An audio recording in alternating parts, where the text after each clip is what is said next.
Right now I'm going to show you how to send an email from within RenWeb. So we're going to go over to the communication button, click that, and we're going to create an email message. Now, the first tab shows all the information about where it's going. So first off, this first drop-down box is either a student or to staff. And most often you're going to be using it to email to students. Now, right now, by status, and usually we deal with students who are enrolled, but more often you're going to go by class. And so you look at this list, and this should be a little bit more recognizable to you as to, these are the classes that I teach. So if I click on calculus, here are all my calculus students, and I can select one student, or I can just press this button and I can select all of them if I want to send an email to everyone.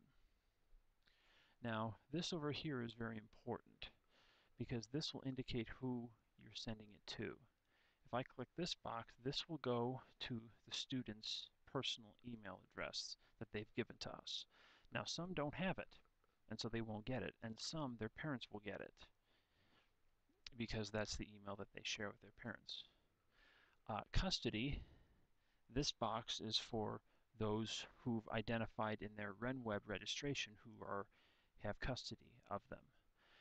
Correspondence is one that we often recommend you also click when it comes to sending information home about a student, because in the case of different parents living in different places, one person may get it and the other may not.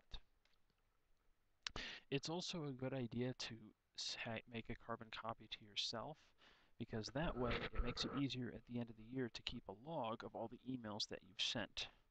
And when a parent may say you've never sent that, you can pull up the carbon copy you sent to yourself and say, nope, here it is.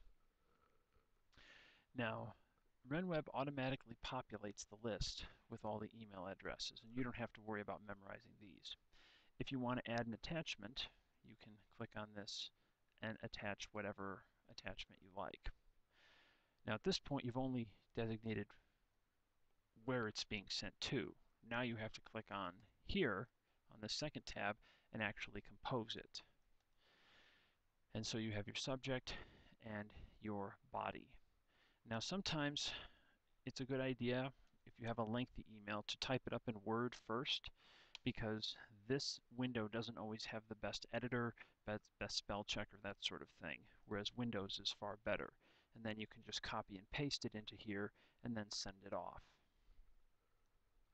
Once you're ready, you just press send email, and that's all there is to it.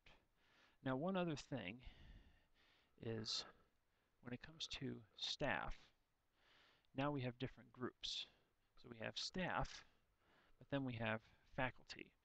The faculty are considered full-time and part-time teachers, whereas staff includes secretaries, administrators, that sort of thing. So make sure you distinguish between those two when it comes to who you're sending it to.